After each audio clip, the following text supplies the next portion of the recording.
Oh, there it is. It caught it. Oh, hey, welcome to Rad Lab.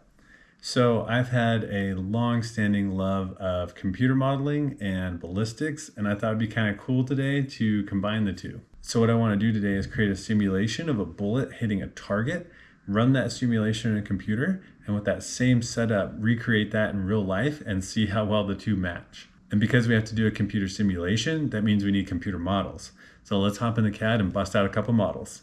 So at first I got kind of overambitious and I kind of designed this little firing rig for it, but I ended up not really using that a whole lot. But it's nice to visualize what's going on.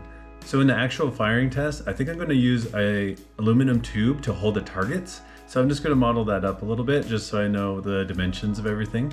Next, I need to model a 9mm bullet because that's the bullet that I'm going to be shooting the targets with. And I'll model this super complex bullet. So I just get my two models set up. So at the beginning of any kind of simulation, you don't want it to be too complex. You just want to make sure that you're in the right ballpark.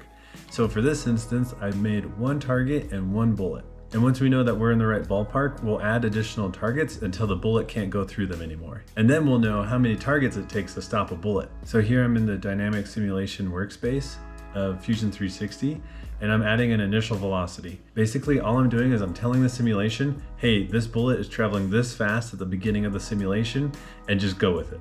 And the software is like, no problem. So there's kind of two ways that you can process a simulation. You can do it locally on your computer, or you can have it sent off and processed in the cloud. And in the trial version of Fusion 360, it gets sent off to the cloud to be processed. And so here the simulation finished processing, and I'm viewing it for the first time. And right when I started it, I could see some problems.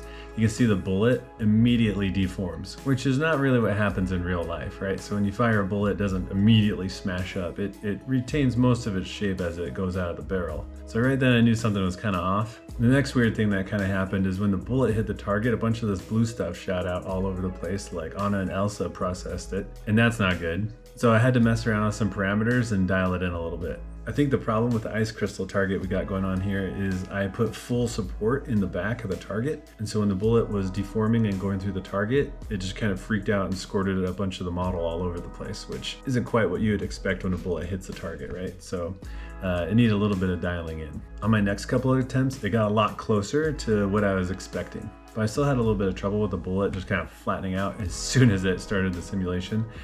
So I had to tweak some parameters on that one. The way I was anchoring the target was kind of weird, and I think it was affecting the realism of the simulation. So I added a backstop later on, which is this blue box behind the targets. So in real life, that's going to be a 2x4. But I just kind of added that in there to kind of make the load case a little bit more realistic. And that's kind of what you have to do with simulation. You kind of have to massage and find out what parts are needed and what parts are not needed. Because you kind of have to balance resources a little bit in terms of computer processing resources.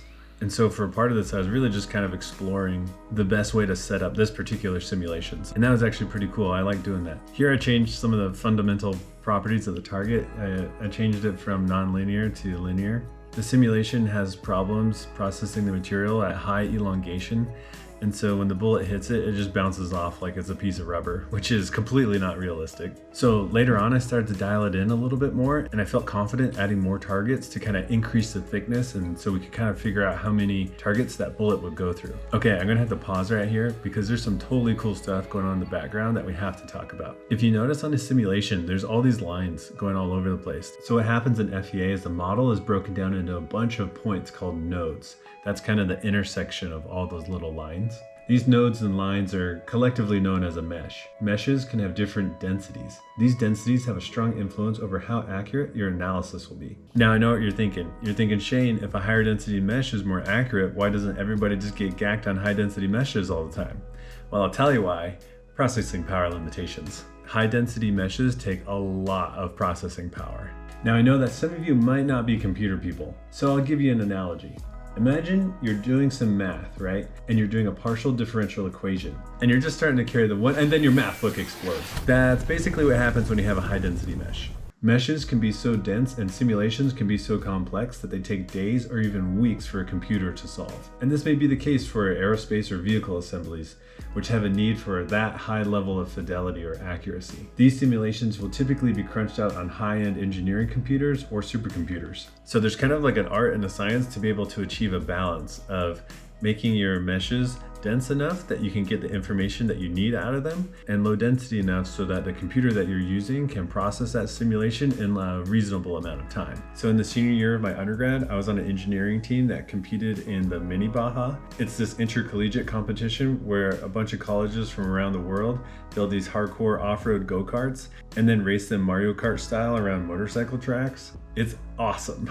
But part of that competition is like an engineering part of it. And so for part of the engineering, we made a computer model of our frame and we simulated crashing that frame into a wall. And some of those FEA analyses took like 20 hours to complete. And we had to do like multiple iterations. And we literally spent days crashing our frame into walls inside of a computer. So it is pretty cool. But the really cool thing about that is that simulation gave us a lot of really good feedback and we're able to make our frame even better. Okay, so that was just some background information on meshes and simulation, so we'll kind of get back to the project. So a kind of funny thing about this model is the mesh is actually really coarse. It's not very detailed at all. And the reason I did that is there's a lot of limitations on how dense of a mesh I could upload into Fusion 360. But over the iterations I was able to do, I made the mesh as fine as I could. Another cool thing to point out about these meshes is you see that they're like tons of different colors. These colors help us to see where stress is in the part as the bullet impacts the target, with dark blue being the most mellow, all the way up to red, which represents the most amount of stress at any given instant in the simulation. So a big question is, looking at the simulation, how do I know how many targets a bullet will go through? And that's a pretty good question. The way I'm going to go about it is that I'm going to look for a very specific amount of stress. Looking it up online, I know the plastic that I'm using for these targets, it breaks at around 66 megapascals. And so as I scrub through these targets, I'm looking for the color that corresponds with 66 megapascals. Once I see that on the back of a target, I know that the bullet will break through that target, because in the simulation, if that target reaches that number, it will break in the real world. There's also a really cool slider in Fusion 360 that allows you to see a certain threshold of stress. And with this, you're able to get like really cool X-ray vision about what's happening as a bullet hits a target and as that force propagates through that stack of targets. And so this video that I'm showing you right now of the stress propagating through the targets is happening somewhere in the time scale of 0.3 of a thousandth of a second to maybe 10,000ths of a second. And that's the other cool thing about simulation, is it helps us to see incredibly fast events. It's like being able to see something happening super fast and with X-ray vision. So it's pretty cool. There was still some wonky stuff with the simulation, like you can kind of see the bullet still kind of bounces off the front of it. The bullet wouldn't obviously do that in real life, but with the amount of time that I had and what I was able to see in the model and the way that the force propagated, I felt like it was a pretty reasonable guess as to what would happen, so I felt pretty confident with it, even though it may not have been 100% realistic. Based off of what I was able to see, I think the bullet would go through about maybe like 6 or 7 targets. It might be a little bit of a toss-up in real life because the targets might like split and crack or crush. It won't be super nice and neat and clear cut like a simulation is, especially because these didn't like deform a whole lot. So we'll kind of see what we get in real life, but that would be my guess, about 6 or 7. Cool, so I'm gonna go get my 9, we're gonna go load up, gas up, and then shoot up targets. We'll see you guys out there. So I'm just gonna put these in there. I'm just gonna stack these.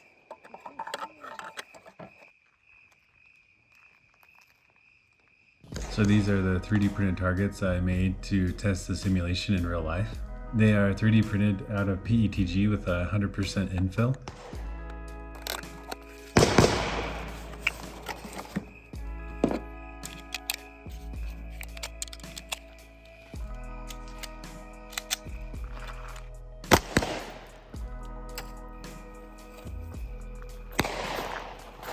Let's do a couple of them. I think I got an edge shot. It definitely wasn't in the middle.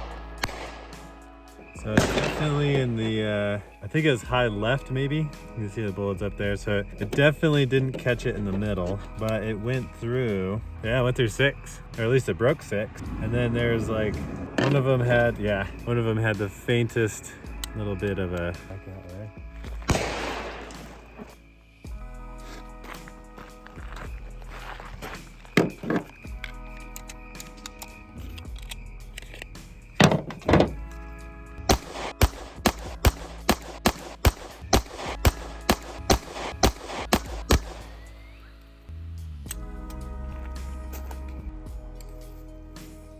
The second shot seemed to be a lot more solid. It landed more directly in the middle than the first shot did. Oh, there it is. It caught it. Whoa, it's warm. And it's got the rifling on it. Very cool. I don't know how many it made it through. So that's probably the last one. So that was probably in the same range, probably about 6 or 7. So that's about right. Even with the better placement, it seemed to break about the same amount of targets as the first shot did. And it was really cool because the simulation was just about spot on with 6 or 7 targets. If you notice, the design of the targets kind of has 4 little ears sticking out. That's to keep the target centered. And the reason there's a gap between the outside of the target and the inside wall of the tube is to allow for some expansion as the bullet passes through the targets. Because I think it changes the loading case if the targets were tightly packed inside of the aluminum tube. Because at that point, the structure of the aluminum tube would start factoring in a lot more into the number of targets that the bullet went through, rather than just the strict material properties of the PETG target just by itself. So all in all, a pretty spot on simulation, matched pretty much exactly what we saw in the range. I honestly had no idea how accurate it would be with all the kind of schmoozing and massaging that we had to do in the simulation. So even though the visuals of the simulation didn't seem to accurately predict what would happen in real life, we were able to plug in enough information and to tweak it enough so that the simulation would give us a reliable estimate. And it's kind of cool because this simulation is at least a little bit more accurate in my eyes because we were able to back up the results with a little bit of real world evidence. If you made it this far in the video, thanks for watching. I hope at some point you can use dynamic event simulation because it's pretty freaking sweet. And yeah, we'll check you guys later. I'll see you next time. Bye.